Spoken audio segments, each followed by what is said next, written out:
So, before starting with this topic, जो आपका feedback था, जो डॉट क्लास में जो हमने डिस्कशन किया था, उस पर थोड़ा सा मैं डिस्कस कर लूँ।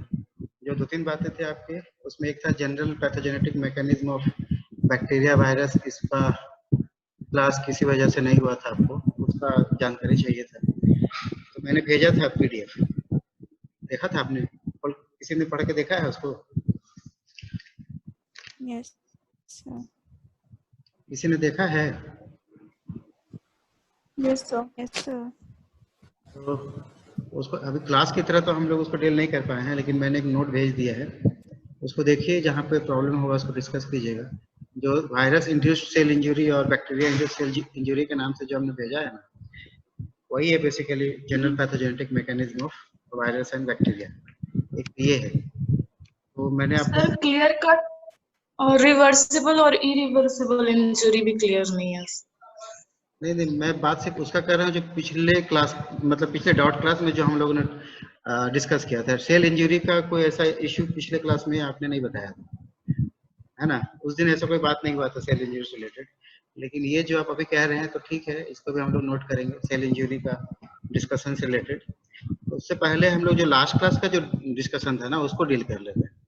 तो मैंने जो नोट किया था उसमें एक वही था जनरल पैथोजेनेटिक मैकेनिज्म, वो मैंने आपको प्रोवाइड कर दिया लेक्चर, आप उसको देखिए, पढ़िए, कोई डाउट हो तो पूछ लो। किसी दिन हम लोग उसको क्लास की तरह अरेंज भी कर लेंगे। एक तो बात ये थी। दूसरा जो आपका प्रॉब्लम था कि प्रिंटिंग का रिलेटेड ज्यादा पेज लग जाता है प्रिंट में, इसीलिए मैंने इस बार क्या किया था कि उसको एज ए लेक्चर नोट की तरह ही पीडीएफ बना के मैंने शेयर कर दिया। 4-5 पन्ने में ही दोनों डिजीज कवर हो गया था आपका, विद इन 4 to 5 पेजेस। मुझे लगता है एक्टिनोमाइकोसिस और एक्टिनोबैसिलस दोनों था। तो आप चाहो तो उसको प्रिंट आउट भी ले सकते हो, वो पीपीटी फॉर्म में नहीं था, इसीलिए मैंने बहुत पहले इसको शेयर कर दिया था, ठीक है। और रिगार्डिंग था प्रैक्टिस सेट, तो प्रैक्टिस सेट में जैसा आपने कहा था जनरल पैथोलॉजी का पहले करने को, तो हम लोग दे रहे हैं आपको क्वेश्चन और रिप्लाई भी आ रहा है, बढ़िया भी रिप्लाई आ रहा है।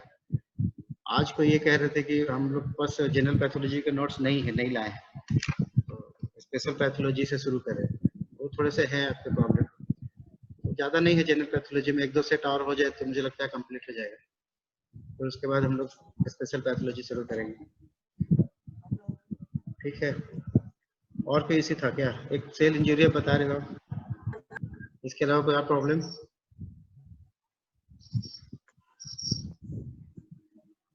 सर जैसे उसमें क्वेश्चन बनाया हम लोगों ने, उसके बाद बहुत सारा चीज क्लियर हुआ कि ये कंफ्यूजन हो रहा है, तो मे बी क्वेश्चन बनाने के बाद टॉपिक सबसे कंफ्यूजन क्लियर है। ठीक है, वो सेल इंजरी से रिलेटेड बोल रहे हैं ना? Hello hello, yes sir. Cell injury वाले तो हमने ठीक है, इसको नोट कर लिया कि सेल इंजरी में प्रॉब्लम है आपका। पहले भी आपने व्हाट्सएप में ये शेयर किया था, लेकिन किसी वजह से ज़्यादा नहीं होता, तो होगा उस पर भी डिस्कशन होगा, सेल इंजरी पे भी हम लोग डिस्कस करेंगे। वुंड हीलिंग भी बच्चा हुआ है। सर कंप्लीट नहीं हुआ, वुंड हीलिंग भी हमारा एक ही लेक्चर हुआ है। समय पे मैं ये एक्स्ट्रा क्लास ले रहा था आपका, उसमें आपके बहुत सारे क्लासेस नहीं होते थे, तो मुझे थोड़ा आसानी होता था एक्स्ट्रा क्लास अरेंज कराने में। अभी आप लोग खुद ही इतना ज़्यादा बिजी हो कि मुझे लगता है एक्स्ट्रा क्लास में शायद आपको प्रॉब्लम होगी, इसलिए मैं एक्स्ट्रा क्लास अब नहीं ले रहा हूँ। लेकिन अगर आप फ्री हैं, आप इंटरेस्टेड हैं, तो उसको हम अरेंज कर लेंगे, उन हीलिंग को भी कर लेंगे, सेल इंजरी को भी कर लेंगे। तो हमें एक क्लास रखिए तो हम लोग के साइड से प्रॉब्लम ये होता है कि हमें लगता है कि शायद आपको बहुत ज़्यादा मटेरियल तो नहीं मिल जा रहा है एक दिन में, इतना कर पाएंगे नहीं कर पाएंगे, बहुत परेशान तो नहीं हो जा रहे। ऑनलाइन का वैसा कोई हैबिट है नहीं आप लोगों को, तो हमें तो एक क्लास लेना है आपके साथ वीक में, या 2 क्लास लेना है, लेकिन आपके तो बहुत सारे क्लास हो जाते हैं, तो वही सोच के हमने एक्स्ट्रा क्लासेस को थोड़ा सा रोक दिया था। ठीक है, उसको कर लेंगे, सेल इंजरी और वुंड हीलिंग, ये 2 बात है। और मेरा जो मैसेज है आपसे कि प्रैक्टिस सेट वाले में, जैसे आप पार्टिसिपेंट अबाउट 30 हो अभी, लेकिन अबाउट 30 कम ही करते हैं रिप्लाई प्रैक्टिस सेट में, तो उसको करेंगे तो हमें को लगेगा कि ठीक है आपको इंटरेस्ट है, आगे भी क्वेश्चन देंगे। लेकिन ज़्यादा अगर रिप्लाई नहीं आता है तो ऐसे लगता है कि ज़्यादा इंटरेस्ट आप नहीं ले रहे हो। इस बारी जो हमने क्वेश्चन सेट दिया था उसमें अबाउट 15 रिप्लाईज हैं, तो कम है, अबाउट कितना हुआ 20% या 25% आपका स्ट्रेंथ का रिप्लाई हो रहा है, तो इतना नहीं होगा और करना होगा। जब आपकी तरफ से भी होगा ना तब हमें लगेगा कि हाँ आपके क्वेरीज आपके डाउट्स आपको बड़ा सिंसियरली लेना है। आप अपने किसी तो डाल देते हो लेकिन उधर से जब उतना इंटरेस्ट नहीं आता। 60 का बैच में अबाउट 15 ही ऐसे हैं जो बड़ा एक्टिव है, जो चाहते हैं वो जो प्रॉब्लम है डिस्कस करते हैं, बाकी लोग पता नहीं कहाँ रहते हैं। लेकिन पार्टिसिपेंट फिर भी इधर तो मैं देख रहा हूँ सब क्लास में ही घटता चला जा रहा है, 30-35 के बीच में रहते हैं। पहले तो आप अबाउट 45-50 के बीच में होते थे, अब इधर घटते चले जा रहे हैं। तो उस तरह के माहौल में वही प्रॉब्लम होती है। सर ये एक्चुअली सर हम लोग का सर जो बोर्ड और ये से पढ़ने का जो आदत है ना सर, तो इसमें वो चीज मिस हो जाता है सर, इसलिए उतना इंटरेस्ट थोड़ा नहीं आता। आपका साउंड बड़ा कम आ रहा है मेरे पास, मैं ठीक से सुन नहीं पा रहा हूँ, थोड़ा लाउड बोलिए ना। सर बोल रहे थे कि सर वो स्लाइड के थ्रू सर ये पढ़ पाना और उतना जल्दी समझ पाना थोड़ा सा उतना यूज टू नहीं है इसके। बोर्ड से जैसे क्लास में हम लोग चलते थे क्लास, तो उसमें सर हाँ वो तो है, अब उसके तो थोड़ा सा एडॉप्टेशन की बात है, वो प्रॉब्लम हमें भी है आपको भी है, लेकिन उसका अभी कोई सॉल्यूशन नहीं है, वही है सब जगह वही चल रहा है। तो हम लोग अभी सर वही मेन रीजन है, और अभी सब घर में है तो लिंक वैसे भी इन सब से कम ही बनता है, तो इसलिए अटेंडेंस तो घर जाकर समाओ नहीं क्लास की है। कंसंट्रेशन नहीं बनता। That is true. और फिर मोबाइल है ये तो सब कोई अपना अपना प्रॉब्लम ही बता रहे हैं। तो आपको मेन फैक्ट प्रॉब्लम है। क्या है वो तो कोई बोल ही नहीं रहे हैं। नहीं जो ये बात है ना वो भी उतना ही बड़ा फैक्ट है, हम लोगों के साथ वही होता है कि हम लोग भी घर पे रह के इतना काम नहीं कर सकते एकेडमिक से रिलेटेड, तो इसी तरह से आपको भी उतना कंसंट्रेशन घर में नहीं बनता होगा, लेकिन इस प्रॉब्लम का फिलहाल कोई सॉल्यूशन नहीं है, तो उसमें हम लोग तो बस वही कर सकते हैं। और पर्टिकुलरली मैं तो आप लोग से ज़्यादा बिजी रहता हूँ, जो मैंने अपने फैकल्टी मेंबर से भी फीडबैक लिया है कि आपके पास क्वेश्चन कितने शेयर होते हैं स्टूडेंट्स के, तो किसी ने नहीं कहा, लेकिन मेरे पास तो रोज 10-20 क्वेश्चन आ ही जाते हैं, तो मैं तो फिर भी बिजी रहता हूँ आपके सवालों का जवाब देने में। सर आपके तरफ से सर 100% इनपुट है सर, लेकिन हम लोग का सर उतना नहीं मतलब फॉलो कर पा रहे हैं सर। नहीं तो वजह दो है, एक तो कि मैं सिर्फ एक पैथोलॉजिस्ट हूँ, लेकिन आप सिर्फ पैथोलॉजिस्ट नहीं हो, आप डिफरेंट लॉजिस्ट है, आपके लिए बहुत सारे सब्जेक्ट हैं, सबको ही पढ़ना है, सबको ही जानना है, तो नेचुरली आपका सर बात क्या है ना, जो मेनली उस दिन से थ्योरी ही चला जा रहा है, तो थ्योरी के साथ साथ जब प्रैक्टिकल होता था तो कुछ ना कुछ इंटरेस्ट आता था पढ़ने में। अब है क्या जो बहुत ये नहीं लग रहा है, एफर्ट नहीं लगा पा रहे हैं पढ़ने में। हाँ हम लोग अंडरस्टैंड करते हैं इस चीज को, लेकिन आपको उसी में अडॉप्ट होना होगा। सर रियलिस्टिक नहीं, सब वर्चुअल लगता है, मतलब दूर दूर से सिर्फ स्लाइड देख के और उतना। आज का क्लास आपका 50-50 है, रियल भी है और वर्चुअल भी है ऐसे, क्योंकि मैं डिपार्टमेंट का क्लास नहीं सर रियल तो नहीं है, पूरा वर्चुअल ही हो रहा है सर यहाँ पे। नहीं मैं वो कह रहा हूँ कि आज आपका क्लासरूम जो है वो यही है, डिपार्टमेंट में वहीं बैठा हूँ क्लासरूम में, पीछे दिख रहा है आपको सारा हमारा डिपार्टमेंट का ही सारा दिख रहा है। तो ये आधा हो गया रियल, पीछे का जो ग्रीन बोर्ड दिख रहा है वो भी, पीछे का जो ग्रीन बोर्ड है वो भी डिपार्टमेंट का ही है, तो ये इस मामले में रियल है कि मैं क्लास में ही बैठा हूँ, और वर्चुअल इस मामले में है कि आपका पार्टिसिपेशन वर्चुअल है।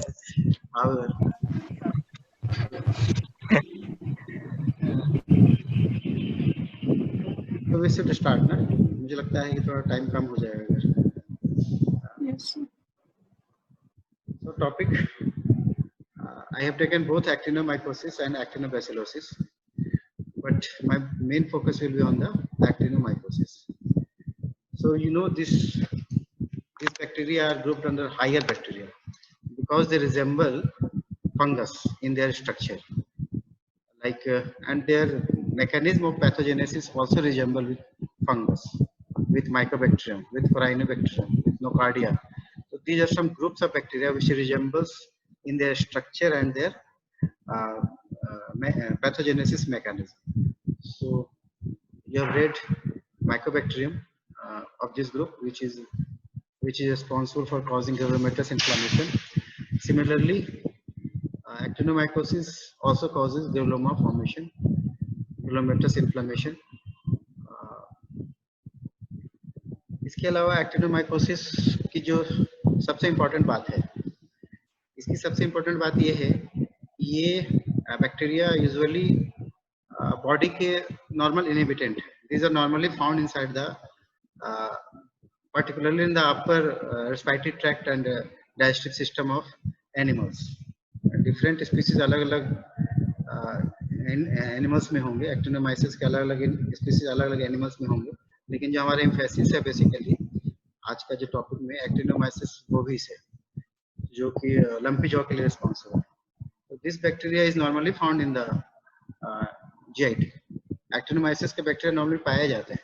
तो इसमें ऐसा कुछ नहीं है कि इन्फेक्शन पिक करेगा फ्रॉम एनी एलिंग एनिमल्स. कोई एनिमल है जो बीमार है, उसके वजह से स्प्रेड हो रहा है इन्फेक्शन, वहां से इन्फेक्शन है, वैसा कोई जरूरी उसमें ऐसा जरूरी नहीं, क्योंकि बैक्टीरिया पहले से ही मौजूद है. सिर्फ उसको मौका चाहिए,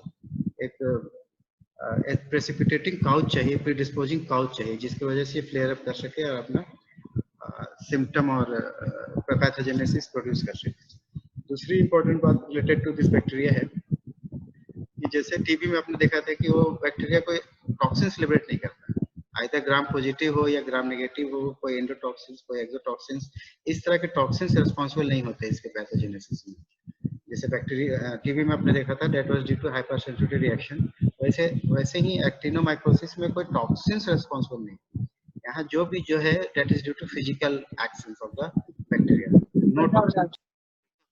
तो ये थोड़ी चीजें हैं जो खास बनाता है इस बैक्टीरिया को. Regarding examination point of view बहुत डिटेल क्वेश्चन एक्टिनोमाइकोसिस से नहीं आता, लेकिन ये टॉपिक बहुत इंपॉर्टेंट है. इससे ऑब्जेक्टिव्स बहुत आते हैं, और particularly differentiation of actinomycosis with actinobacillosis, that is wooden tongue and lumpy jaw के जो पॉइंट ऑफ डिफरेंशिएशन है वो बहुत इंपॉर्टेंट है. इसीलिए दोनों टॉपिक को मैंने आज एक साथ रखने का कोशिश किया. सो मूविंग फॉरवर्ड, सबसे पहले ये देखिए, regarding this bacteria they are gram positive, important. They are anaerobic. जब ये एनारोबिक है, इसका मतलब इसको अपना एक्शन प्ले करने के लिए एनारोबिक मीडिया चाहिए. नॉर्मली पाया जाते हैं जीआईटी ट्रैक्ट में, अपर जीआईटी ट्रैक्ट में, लेकिन जब तक एनारोबिक मीडिया प्रोड्यूस नहीं होगा ये वहाँ पे अपना मैकेनिज्म ऑफ एक्शन नहीं कर सकता. ठीक है, तो ये एनारोबिक है. और ये ब्रांचिंग होते हैं, ब्रांच होते हैं, फिलामेंटस होते हैं, जस्ट लाइक फंगस, इसीलिए इसको हायर बैक्टीरिया ग्रुप में डाला जाता है.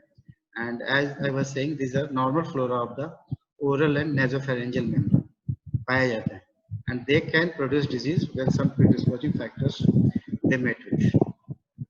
This is the diagram showing the filamentous structure of the actinomyces bacteria. This is a smear produced from the lesions of the affected animals, where you can see the filamentous branched resembling fungus. The bacteria resemble fungus in their structure. So there are some important species. इस species में सिर्फ आपको उसकी disease चाहिए, इसका detail आपको करने की जरूरत नहीं. Responsible species causing some particular condition in the animals, सिर्फ आपको इतना ही याद करना है. Say for example, Actinomyces actinoides. ये क्या करता है? It is responsible for pneumonia and infection in seminal vesicle of bulls.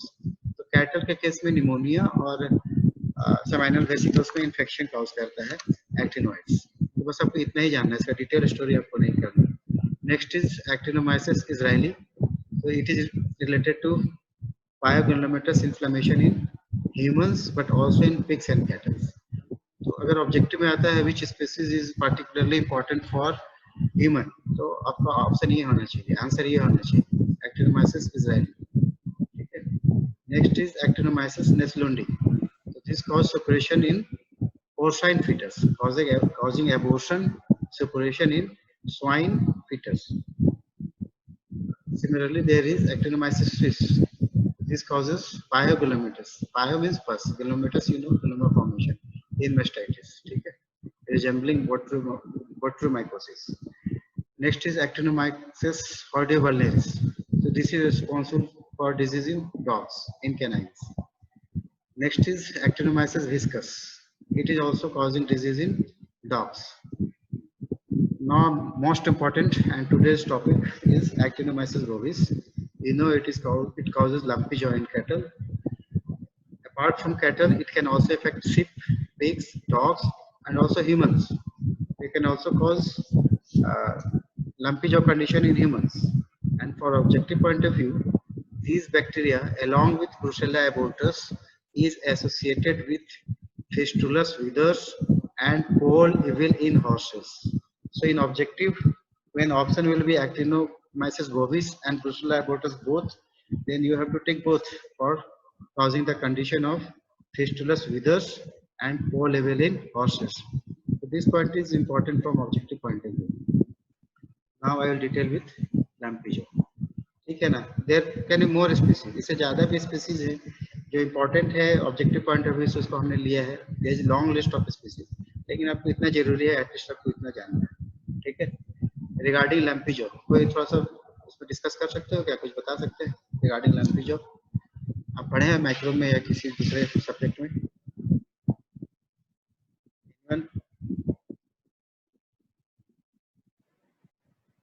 Sir ज्यादा कुछ तो नहीं बताया गया था, बस उससे रिलेटेड था कि किसी भी इंजरी के कारण ये इन्फेक्शन हो सकता है, मैंडिबल और मैक्सिलरी बोन को अफेक्ट करेगा और नेचुरली ये ओरल कैविटी में प्रेजेंट होता है.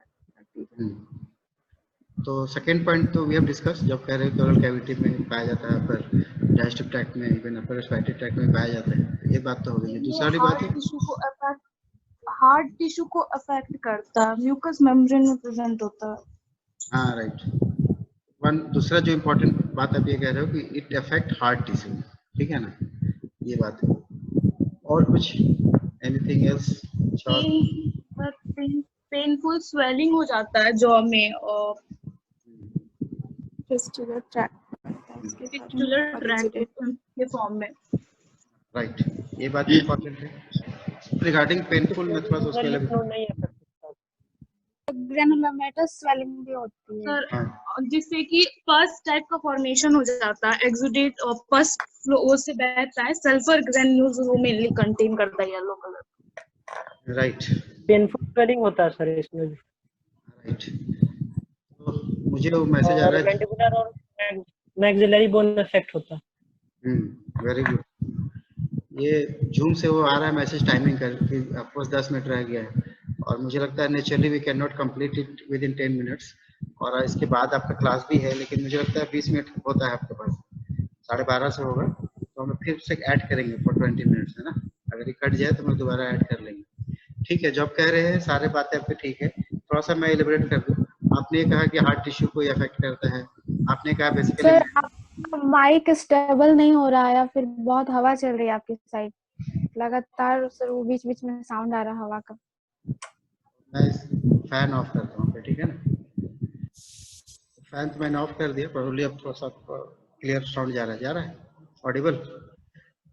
यस सर, अभी ठीक है. थोड़ा नेट का ही प्रॉब्लम होगा या फिर फैन का ही होगा. एटलीस्ट एक काम तो हम लोग कर सकते थे, फैन ऑफ कर दिया हमने और आवाज क्लियर हो गया होगा आपको. तो आप जो पॉइंट कर रहे थे वो बिल्कुल सही था. आप ये कह रहे थे कि हार्ट टिश्यू को अफेक्ट करता है. आप ये कह रहे थे कि पार्टिकुलरली मैंडिबल को और इवन मैक्सिला को भी अफेक्ट कर सकता है, मगर पार्टिकुलरली मैंडिबल को करता है. आप ये कह रहे थे कि पस फॉर्मेशन होता है और विथ टाइम ये पस ड्रेन होते हैं bye formation of fistulas tract fistula. ये भी आप कह रहे थे. ग्लोमेटस इन्फ्लेमेशन कॉज करता है, ये भी आप कह रहे थे. लेकिन एक बात जो कह रहे थे पेनफुल स्वेलिंग, सल्फर ग्रैन्यूल्स का प्रेजेंस होता है. राइट. लेकिन बोलिए, कुछ बोलना है क्या? No sir. हाँ, तो मैं आपसे ये बताऊं कि पेनफुल स्वेलिंग से रिलेटेड मैं थोड़ा सा उसको एलिब्रेट कर दूं. ये जैसे क्रोनिक कंडीशन, वॉल्यूम आ रहा है आपके तरफ से, कहीं से आवाज आ रही है तो सर उसको म्यूट कर दीजिए. सर आवाज क्लियर नहीं है. अब ठीक है सर. ठीक है. किसी का था आवाज, एक पीछे बैकग्राउंड से आवाज आ रहा था. मैं आपको रिगार्डिंग पेनफुल कंडीशन से थोड़ा सा बता रहा था मैं आपको.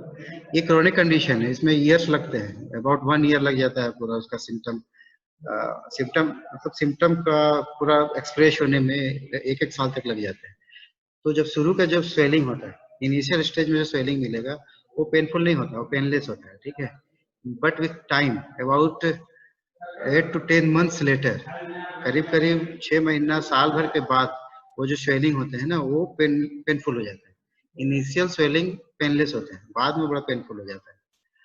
ये एक बात है, ठीक है। अब दूसरी बात ये है कि जो स्वेलिंग होगा वो कहाँ पे दिखेगा पर्टिकुलरली, जो मोलर टीथ होते हैं ना, पर्टिकुलरली मैंडिबल्स में जो सेंट्रल मोलर टीथ है, ठीक एग्जैक्टली वहीं पे ये शुरू होता है उसका स्वेलिंग, ठीक है।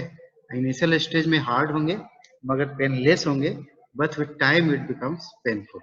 और पस फॉर्मेशन जब बहुत ज्यादा हो जाता है, इवन ड्रेनेज ऑफ पस हो जाता है bye formation of fistula.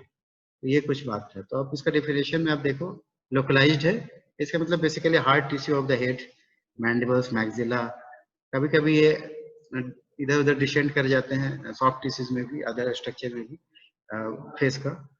Chronic है, प्रोग्रेसिव है, पाया मींस पस फॉर्मेशन होता है, ग्लोमेटस इन्फ्लेमेशन है, मैंडिबल्स को पार्टिकुलर इफेक्ट करता है, but also can also cause infection in the maxilla और other bony tissue of the head. Responsible agent है एक्टिनोमाइसिस बोविस। और सबसे इंपॉर्टेंट टर्म कोई आपसे पूछता है रिगार्डिंग लंपी जॉ, तो you must say it is a suppurative rarefying osteomyelitis. क्या है ये? You know suppurative, it is formation of pus. What is rarefying? This is porosity. The bones of the mandibular bone becomes very porous, very lightweight, very weak. So that is rarefying. It appears like honeycomb. जैसे honeycomb में आप देखते हैं ना pores होते हैं और बड़ा हल्का होता है honeycomb का, बिल्कुल उसी तरह से हो जाता है rarefying। और ये osteomyelitis is inflammation of bone and bone marrow। तो जब तक आप इसका डेफिनेशन में rarefying osteomyelitis नहीं कहेंगे, ये कंप्लीट नहीं होता definition regarding lumpy jaw. Most important term for lumpy jaw, it is suppurative rarefying osteomyelitis in cattle, basically cattle, लेकिन और एनिमल्स में होता है, जैसे मैं आपको डिस्कस कर रहा था। इवन ह्यूमंस इफेक्ट होते हैं lumpy jaw से। रिगार्डिंग एटियोलॉजी, अभी तक आप जान गए हैं कि एक्टिनोमाइसिस बोविस है, ये ग्राम पॉजिटिव है। ये बहुत इंपॉर्टेंट है इस लिहाज से कि जब एक्टिनोबैसिलोसिस से इसको डिफ्रेंशिएट करोगे तो एक्टिनोबैसिलोसिस होते हैं ग्राम नेगेटिव, तो होगा इसिनोफिलिक उसका नेचर होगा, और ये बेसोफिलिक नेचर होगा। एक पॉइंट ऑफ डिफरेंशिएशन है, याद रखिएगा। और रेस्ट हम लोग पहले डिस्कस कर ही लिए कि ब्रांचिंग है, फंगस की तरह दिखता है, माउथ में पाए जाते हैं, ठीक है। और ये इंडिया के अलावा डिफरेंट कंट्रीज में पाए जाते हैं, सबसे ज्यादा कैटल्स में, लेकिन और भी एनिमल्स में हो सकता है। रिगार्डिंग ट्रांसमिशन, तो एज आई हैव सेड, इसके लिए कोई अलग से कोई बीमार एनिमल से वहां से स्प्रेड होने की जरूरत नहीं है, उसका ओरल कैविटी में है, ठीक है। जनरली यंग कैटल्स में होते हैं 2 to 5 एज में। और क्या चाहिए उसको, बैक्टीरिया को क्या चाहिए वहां पे है नॉर्मली, लेकिन उसको क्या चाहिए? डिस्पोजिंग फैक्टर, एनारोबिक मीडिया चाहिए। और ये चाहिए कि कोई ऐसा चीज जो उस बैक्टीरिया को सब एपिथेलियल टिश्यू की तरफ जाने में मदद करे, थोड़ा अंदर बोन तक जाने में मदद करे। है तो ये म्यूकस मेम्ब्रेन में, इसको बोन तक जाना है, तो कुछ पेनिट्रेटिंग टाइप का थिंग होना चाहिए, प्लस एनारोबिक मीडिया क्रिएट होना चाहिए। दो चीज अगर इसको मिल जाएगा तो इसको और किसी सोर्स ऑफ इन्फेक्शन की जरूरत नहीं है, वो अपने आप में ही कंप्लीट है इसको डिजीज प्रोड्यूस करने के लिए। तो कोई भी ऐसा ऑब्जेक्ट जो खाने में कोई शार्प वायर आ जाए, कोई थॉर्न आ जाए, कोई ऑन्स आ जाए, कुछ भी ऐसा जो पेनिट्रेटिंग नेचर का हो। कभी कभी तीथी ऐसा हो जाता है जो पेनिट्रेट करता है, वुंड प्रोड्यूस करते हैं। और कभी कभी एफएमडी के लीजन्स आप जानते हो, वेसिकल्स प्रोड्यूस करते हैं, नेक्रोसिस हो जाता है जिसकी वजह से। ये सब कुछ प्रीडिस्पोजिंग कॉज हो सकते हैं। कब? Even due to during eruption of teeth, जब दांत निकल रहे होते हैं एनिमल्स के, तो उसमें भी चांसेस होते हैं कि इन्फेक्शन बोन तक चलेगा, टीथ के डेंटल एल्वेलाई से होता हुआ मैंडिबल्स को या मैक्सिला को इफेक्ट कर ले। तो फाइनली नेक्रोसिस होना चाहिए इस एनारोबिक मीडिया को, एनारोबिक मीडिया होना चाहिए जिससे ये बैक्टीरिया ग्रो कर सके और मल्टीप्लाई करके इधर उधर फैल सके, ठीक है। तो ये प्रीडिस्पोजिंग कॉजेज है। Regarding pathogenesis, so as I was telling you, it do not produce any sort of toxins, either endotoxins or exotoxins, कोई toxins नहीं होता है। It is due to physical action of the bacteria, ठीक है। Once it gets its site where it can cause disease, it leads to formation of granuloma, एक glometus inflammation produce करता है। आप जानते हो कि बैक्टीरिया है बेसोफिलिक नेचर का, ग्राम पॉजिटिव है, तो जहाँ पे बैक्टीरिया होगा उसके सराउंडिंग एक इम्यून रिएक्शन सेटअप होगा। ऐसा माना जाता है कि due to this immune reaction surrounding bacteria, ये हिस्टोलॉजिकल फीचर की मैं बात कर रहा हूँ, क्लब लाइक फॉर्मेशन होता है। क्लब मतलब गदा की तरह, क्लब लाइक फॉर्मेशन हो जाता है अराउंड द बैक्टीरिया। और ये बेसिकली जो क्लब फॉर्मेशन हो रहा है it is due to macrophages. ये मैक्रोफेज का एक्युमुलेशन ही एक क्लब शेप्ड अपीयरेंस देता है। और एक चीज यहाँ पे ही जान लो आप रिगार्डिंग जो स्ट्रक्चर है इस क्लब का, एक्टिनोबैसिलोसिस से डिफरेंशिएट करने में बहुत इंपॉर्टेंट है। इनके जो होंगे क्लब वो कैसे होते हैं, शॉर्ट होते हैं और ब्रॉड होते हैं।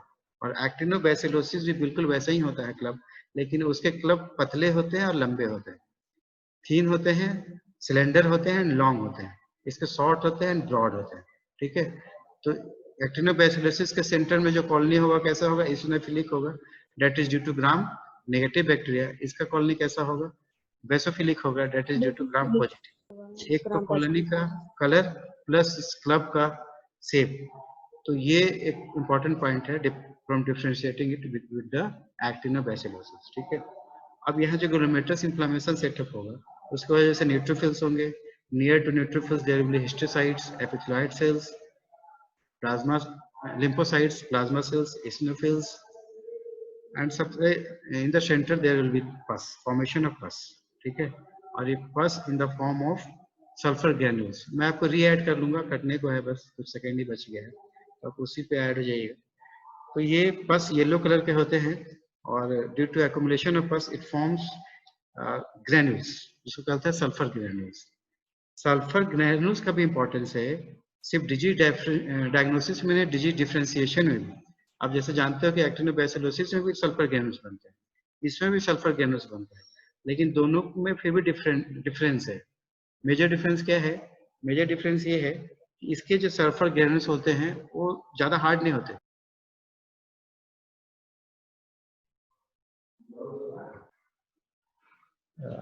मेरे को तो 25 दिख रहे, 30 दिख रहे हैं मेरे कंप्यूटर में दिख रहे हैं 25। अच्छा, इसका मतलब 21 वेटिंग में है, जिसको मैं कर भी रहा हूँ एडमिट, लेकिन हो नहीं पा रहा है किसी वजह से। अभी तो 26 हो गया।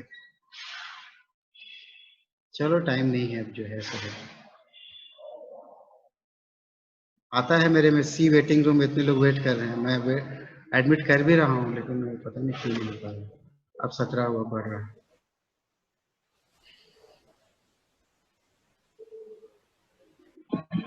So this picture shows the swelling in the mandible, intermandibular regions।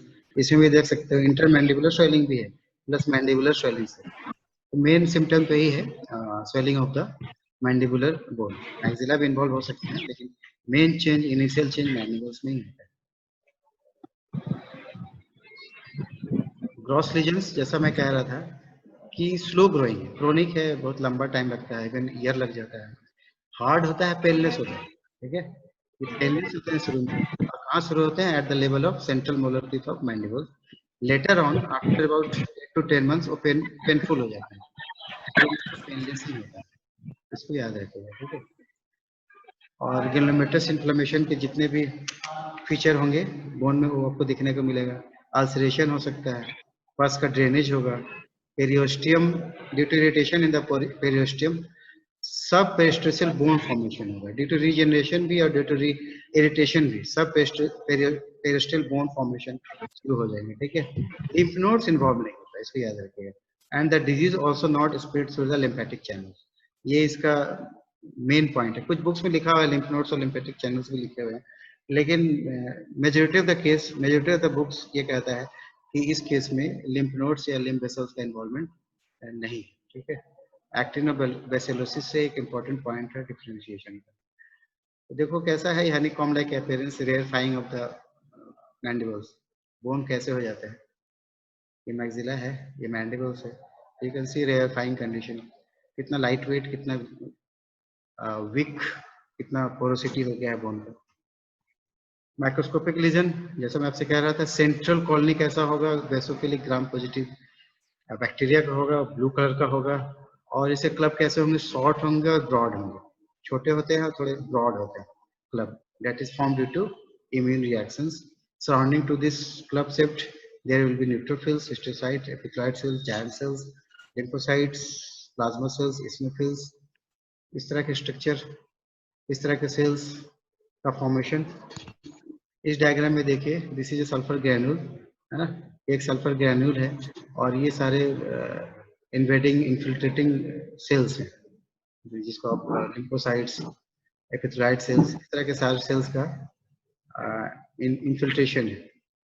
ये डायग्राम ज़्यादा बेनिफिशियल है, ज़्यादा अच्छा पिक्चर शो कर रहा है। इसमें आप देखिए, ये जो है बेसोफिलिक स्ट्रक्चर सेंट्रल हो गया, इसके अंदर में ये पास्ट फॉर्मेशन हो रहा है, सेंट्रल पास्ट फॉर्मेशन, ये बेसोफिलिक ऑर्गेनिज्म है सारे, और इसमें इस तरह के रेज दिख रहे हैं, यही क्लब है, छोटे छोटे रेज, क्लब लाइक स्ट्रक्चर, छोटे छोटे rays, club like structure, and surrounding to this are the different cells of granulomatous inflammation, चारों तरफ सेल का फॉर्मेशन है। बहुत ही आसान है, आप उसका लीजन से लीजिए, बस लीजिए, उसको क्रश कीजिए स्लाइड में और माइक्रोस्कोप में देखिए, मतलब स्टेन करके आफ्टर ग्राम स्टेनिंग बहुत ही सिंपल तरीके से आप बहुत ही ब्यूटीफुल पिक्चर देखने को मिलेगा। तो डायग्नोसिस कैसे करते हैं? On the basis of clinical sign, you can do culture also. Gram positive होते हैं, फिलामेंटस स्ट्रक्चर होता है, रेडियोलॉजी भी हेल्प कर सकता है, फाइनली हिस्टोपैथोलॉजी से फर्दर कंफर्म कर सकते हैं। रिगार्डिंग कंट्रोल मेजर, कोई वैक्सीनेशन नहीं है, you have to isolate the infected animals, treatment कर सकते हैं। इसमें आयोडाइड ट्रीटमेंट इंपॉर्टेंट है, जिसमें सल्फर ग्रेन्स बनते हैं उसमें आयोडीन का इंपॉर्टेंस है रिगार्डिंग ट्रीटमेंट। कंटेमिनेटेड मटेरियल्स को हटा दीजिए और take help of qualified veterinarians for treatment. It was all about actinomycosis और लंपी जॉ, मगर जो टाइम परमिट कर रहा है मुझे थोड़ा सा, तो मैं इसको एक्टिनोबैसिलोसिस को थोड़ा सा डिस्कस कर दूं। You know actinobacillosis is also called as wooden tongue, इसके बारे में बहुत डिटेल से पढ़ चुके हैं, बहुत डिटेल नहीं कर रहा हूं मैं। द एटियोलॉजी इज एक्टिनोबैसिलस लिग्नेरियासी बेसिकली, और जो फीचर इसमें होता है sclerosing, hardening of the tongue. Tongue initial stage में स्वेलिंग होता है, हार्डनिंग होता है, इतना स्वेलिंग हो जाता है कि माउथ से प्रोट्रूड भी कर जाता है, लेकिन in later stage due to maturation of the fibres tongue small हो जाते हैं, कॉन्ट्रैक्टर हो जाते हैं और हाईली हार्डनेस हो जाता है, इसीलिए इसको बोलते हैं वुडन टंग। और ये ग्राम नेगेटिव है, ये सब बातें आप पढ़ चुके हो। सेम पैथोजेनेटिक मैकेनिज्म सारे कुछ वैसे ही है इसका, इसीलिए यूजुअली पूछे जाते हैं as a point of differentiation. वैसे ही फास्ट फॉर्मेशन होता है, वैसे ग्लोमेटस फॉर्मेशन होता है, वैसे ही डिजीज प्रेसिपिटेट करता है, लेकिन पॉइंट ऑफ डिफरेंशिएशन क्या है कि ये सॉफ्ट टिश्यू को बेसिकली इन्वॉल्व करता है, वो हार्ड टिश्यू को इन्वॉल्व करता है। Everything is simple as it is with lumpy jaw. अगर ये देखो ये टंग है, तो इनिशियल स्टेज में इतना बड़ा है कि माउथ के बाहर प्रोट्रूड कर जाएगा, हार्डनेस हो गया है और स्वेलिंग भी हो गया है, लेकिन बाद के स्टेज में वो छोटे हो जाते हैं। हिस्टोपैथोलॉजिकल पिक्चर भी सिमिलर है बिल्कुल एज लंपी जॉ, बिल्कुल सेम है। ये वुडन टंग है, ये वुडन टंग है, बस आप कहीं पे नोट कर लीजिए पॉइंट ऑफ डिफरेंशिएशन में, दोबारा आपसे कह दे रहा हूँ, आप उसको नोट कर लो, बिटवीन एक्टिनोबैसिलोसिस एंड एक्टिनोमाइकोसिस। एक तरफ लिखिए पहला कॉलम में एक्टिनोबैसिलोसिस और अगले कॉलम में लिखिए नेक्स्ट कॉलम में एक्टिनोमाइकोसिस। जा रही आवाज, सुन पा रहे हो आप? Yes sir. Yes sir. लिख लो, ये एग्जाम में पूछे ही जाते हैं, मतलब अबाउट 90% पॉसिबिलिटी है कि एग्जाम में आएगा, इसलिए मैं अलग से डिक्टेट कर दे रहा हूँ, आप लिख लीजिए। पेन कॉपी आपने ले लिया, तैयार हैं आप? Yes sir. तो एक्टिनोबैसिलोसिस वाले कॉलम में फर्स्ट पॉइंट लिखिए, ईओसिनोफिलिक organism, gram negative ईओसिनोफिलिक organism, first point. और एक्टिनोमाइकोसिस में लिखिए basophilic gram positive organism.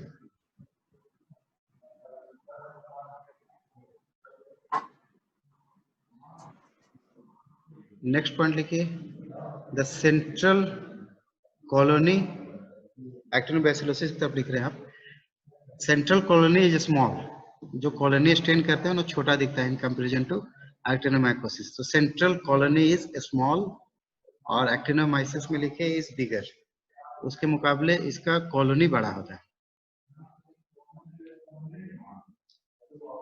Next regarding club structure, actinobacillosis का क्लब कैसा होता है? Slender and long, thin and long club, और एक्टिनोमाइसिस में होता है short and broad club. Next किस टिश्यू को इफेक्ट करता है? तो आप जानते हैं एक्टिनोबैसिलोसिस सॉफ्ट टिश्यू को बेसिकली इन्फेक्ट करता है, और इसमें हार्ड टिश्यू बेसिकली अफेक्ट होते हैं। एक्टिनोमाइसिस में हार्ड टिश्यू, एक्टिनोबैसिलोसिस में सॉफ्ट टिश्यू। नेक्स्ट, एक्टिनोबैसिलोसिस में लिम्फ नोड्स का इन्वॉल्वमेंट है, लिम्फ वेसल्स का इन्वॉल्वमेंट है। एक्टिनोमाइकोसिस में यूजुअली लिम्फ नोड्स इन्वॉल्व नहीं होते।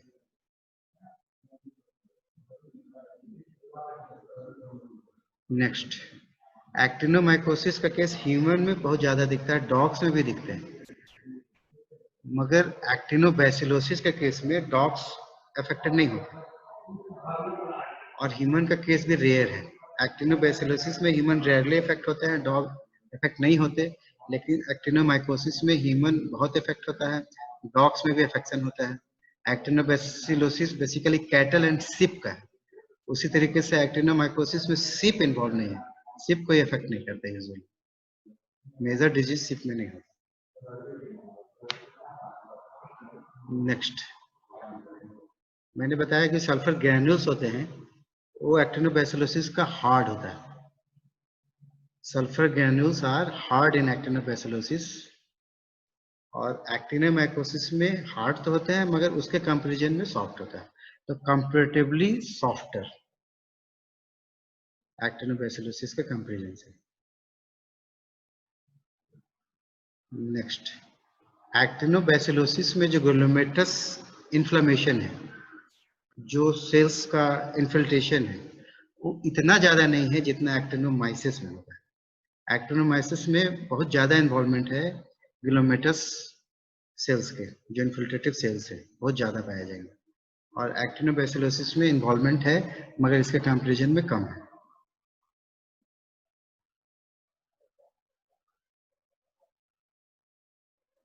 नेक्स्ट है पस।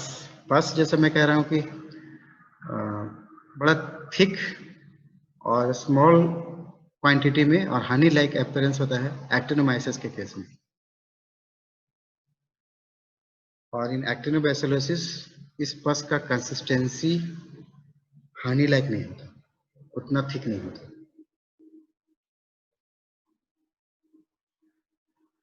So this was some point of differentiation between these two. Sir पस वाला रिवाइज कीजिएगा, पस वाला। एक्टिनोमाइसिस के जो पस होते हैं वो स्कांटी होते हैं, मतलब थोड़े होते हैं और बहुत ही थिक कंसिस्टेंसी का होता है, रिजेम्बलिंग हनी। इतना कंसिस्टेंसी थिक होता है और इतने थोड़े होते हैं, इट रिजेम्बल्स हनी। मगर इन एक्टिनोबैसिलस पस फॉर्मेशन तो होता है मगर उसका कंसिस्टेंसी इतना थिक नहीं होता, थीन होता है। ये कुछ थे पॉइंट ऑफ डिफरेंशिएशन, इंपॉर्टेंट है। आपने लिख लिया? Yes sir. Yes sir. तो इट इज अबाउट 12:28 to 30 से आपके क्लास है। कुछ और प्रॉब्लम होंगे, कुछ होंगे आपके क्वेरीज तो मुझे व्हाट्सएप से भेज देना, मैं क्लास को एंड करता हूँ। तो दोनों क्रोनिक कंडीशन में है ना सर? हाँ, दोनों ही क्रोनिक कंडीशन। सर दोनों का क्रोनिक कंडीशन है? दोनों ही क्रोनिक कंडीशन है। Okay. Yes, sir. Thank you, sir. I am ending the meeting now. Okay. Thank you.